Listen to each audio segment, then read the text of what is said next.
एक ऐसी कहानी जिसमें देश की मिट्टी की खुशबू है और अंदर ही अंदर है सिस्टम के सड़ांत की बदबू।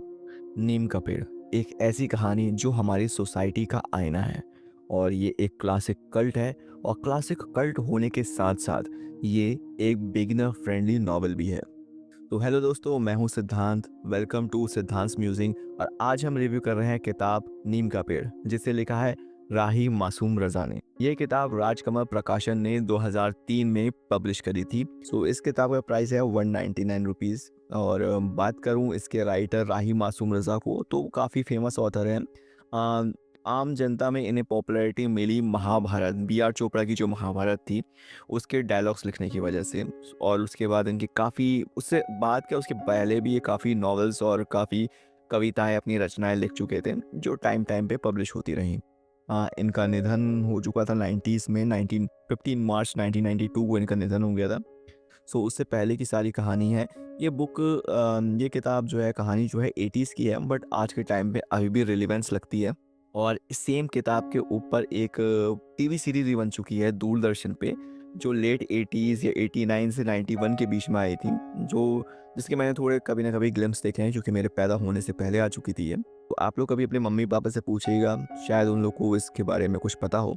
बात करते हैं इसकी कहानी की। ये कहानी जो है, ये नीम का पेड़ हमें सुना रहा है इस किताब में। और इसके मेन कैरेक्टर्स में हैं बुधिया, जामिन खान, अली जामिन खान और मुस्लिम मियाँ। तो बुधिया जो है वो नीम का पेड़ लगाता है, वो जामिन का नौकर है और छोटी जात का है। इसमें ये सब चीज़ें भी दिखाई गई हैं। तो वो नीम का पेड़ लगाता है, वो सोचता है कि यार किसी टाइम पे ना ये नीम का पेड़ मैं लगाऊंगा, ये मुझे छाँव देगा और मैं इसकी छाँव में बैठूंगा आराम से। अब क्या होता है, ये आज़ादी से पहले की कहानी शुरू होती है और फिर उसके बाद आज़ाद हो जाते हैं हम लोग।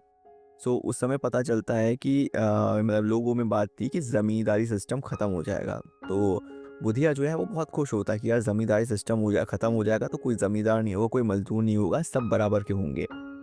ठीक है, और इस बात से वो खुश होता है और वो चाहता है कि उसका जो बेटा है सुखीराम, वो उसकी तरह एक मज़दूर ना बने, एक नौकर ना बने, वो कुछ अच्छा काम करे पढ़ लिख के। तो सुखीराम अच्छा काम तो करते हैं, पढ़ लिख जाते हैं और बन जाते हैं शहर के सांसद यानी एमपी। बट एक करप्ट पॉलिटिशियन, उनके पास अंधा पैसा होता है, 2-2 बीवियाँ रखी होती हैं। ये कहानी में आपको अलग-अलग पता चलेगा कि क्या-क्या चीज़ें हैं इसमें। इसमें ज़मींदारी, पॉलिटिक्स, ब्यूरोक्रेसी, कास्ट सिस्टम सबको दिखाया गया है, बट बिना चिल्लम-चिल्ली के बहुत ही सॉफ्टली और बहुत ही आराम से हर चीज़ को दिखाया गया है कि वो आपके जो कहते हैं ना ज़हन में उतर जाए। तो बड़े आराम से चीज़ें चलती हैं इसमें। और बात करूँ नीम का पेड़ जो है ना, वो इसमें एक मेटाफर है, जिसके बारे में हमें एंड में पता चलता है कि बुधई ने लगाया था वो छाँव के लिए। वो किस तरह की छाँव, मतलब मेटाफर यूज़ किया गया है एज़ इन। अब बात करते हैं क्या बनाता है इस कहानी को स्पेशल। इसकी खासियत ये है इस कहानी या इस किताब की, कि ये बहुत ही इमोशनल तरीके से लिखी गई है, बहुत ही सिंपल हिंदी है कि आप लोग जब पढ़ेंगे तो बहुत ही रिलेटेबल लगती है ये चीज़ें आपको। इसके जो कैरेक्टर हैं वो काफ़ी रियल हैं। आपको ऐसा लगता है कि आपके आसपास के कैरेक्टर हैं, उनके जो इमोशंस हैं, उनके जो स्ट्रगल हैं, उनसे आप जुड़ाव महसूस करते हैं। ठीक है, ऐसा नहीं कि कोई छोटी कहानी है तो आप एकदम जुड़ाव नहीं महसूस कर पाएँगे, बहुत ही ज़्यादा जल्दी जुड़ाव हो जाता है ऐसे कैरेक्टर्स के साथ में। बुधई राम के साथ में आप जब वो दुखी होता है तो आप दुःख होते हैं। ज़ामिर मियाँ की लाचारी के ऊपर आपको बहुत ही अफ़सोस फ़ील होगा। ठीक है, और बात करूँ इसके और भी जो कैरेक्टर्स हैं वो काफ़ी रियल हैं। और जो इसके डायलॉग्स और जो सीन इसमें जो पोर्ट्रे किए गए हैं, उसमें हमेशा एक ज़मीनी टच आता है। ये बहुत ही ग्राउंडेड लेवल पे लिखी गई किताब है। तो वो है ना कि ज़मीन से जुड़ी हुई चीज़ें होती हैं, वो हमेशा ही अच्छी लगती हैं। मैंने आपसे ये कहा था कि एक बिगिनर फ्रेंडली है, तो बिगिनर फ्रेंडली क्यों है उसके बारे में हम बात करते हैं कि मैंने ऐसे क्यों कहा, क्योंकि मैं ज़्यादातर किताबों के लिए ऐसा नहीं कहता हूँ। एक तो चीज़ है कि ये पतली किताब है। आप देख सकते हैं कि इसमें कुछ कुल जमा कितने पेजेस हैं, 91 पेजेस हैं, 92 समझ लीजिए। 92 के अराउंड पेजेस हैं।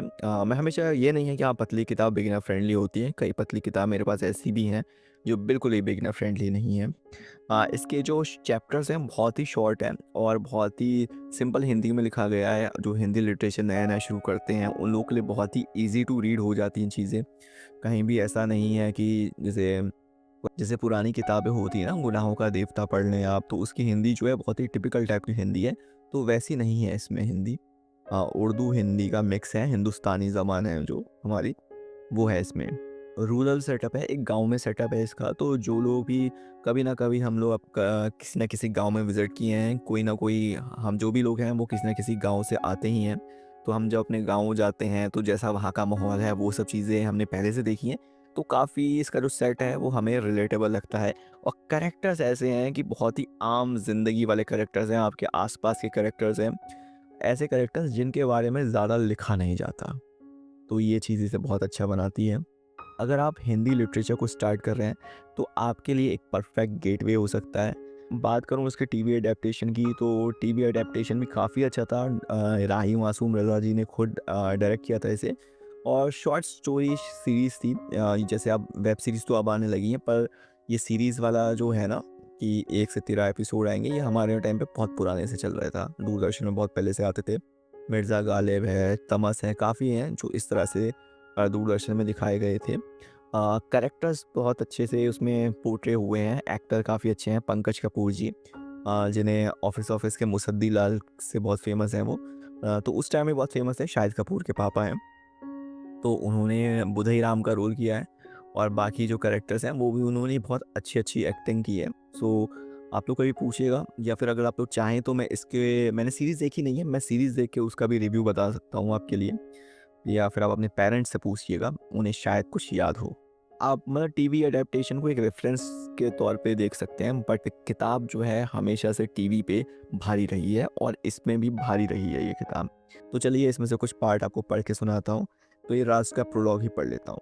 बड़ा अजीब लगता था बुधई को। आखिर उसी ने सपना देखा था सुखी राम का बड़े आदमी बनने का। सब उसकी तीमारदारी में लगे रहते थे। पता नहीं क्या सोचकर बुधई उदास हो जाया करता था।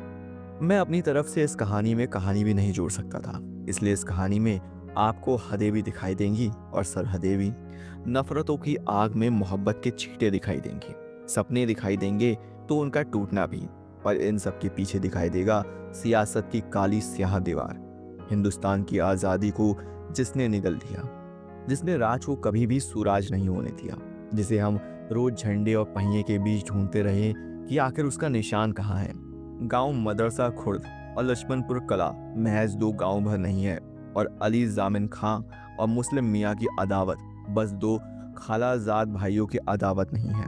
ये तो मुझे मुल्कों की अदावत ही तरह दिखाई देती है, जिसमें कभी एक का पलड़ा झुकता दिखाई देता है तो कभी दूसरे का, और जिसमें ना कोई हारता है ना कोई जीतता, बस बाकी रह जाता है नफरत का एक सिलसिला। मैं शुक्रगुजार हूँ उस नीम के पेड़ का जिसने मुल्क को टुकड़े होते हुए भी देखा, और आज़ादी के सपनों को टूटते हुए भी। उसका दर्द बस इतना है कि वह इन सब के बीच मोहब्बत और सुकून की तलाश करता फिर रहा है। सो नीम का पेड़ पढ़ते हुए ऐसा लगता है कि किसी ने हमारी मिट्टी की कहानी को ना किताब पे उकेर दिया हो, बिना मेकअप के, बिना किसी फ़िल्टर के, बिल्कुल दिल निकाल के रख दिया हो। अगर आप हिंदी में पढ़ना शुरू कर रहे हो, किसी और लैंग्वेज में पढ़ते थे, इंग्लिश से हिंदी में आ रहे हो, और किसी लैंग्वेज से हिंदी में आ रहे हो, या नया-नया पढ़ने का शौक चढ़ा है और आपको एक रियल रॉ स्टोरी चाहिए, तो ये किताब को मिस करना बहुत बड़ी भूल होगी। आप इस किताब से ज़रूर शुरुआत कीजिए। तो चलिए इस रिव्यू को यहीं एंड करते हैं। मैं सिद्धांत मिलता हूँ अगले हफ्ते एक नई वीडियो के साथ में। अगर आप क्राइम फिक्शन में इंटरेस्टेड हैं और ऐसी कहानी ढूंढ रहे हैं जो रियल हो पर लगे कि फिक्शन है, तो ये लेफ्ट वाली वीडियो ज़रूर देखिएगा।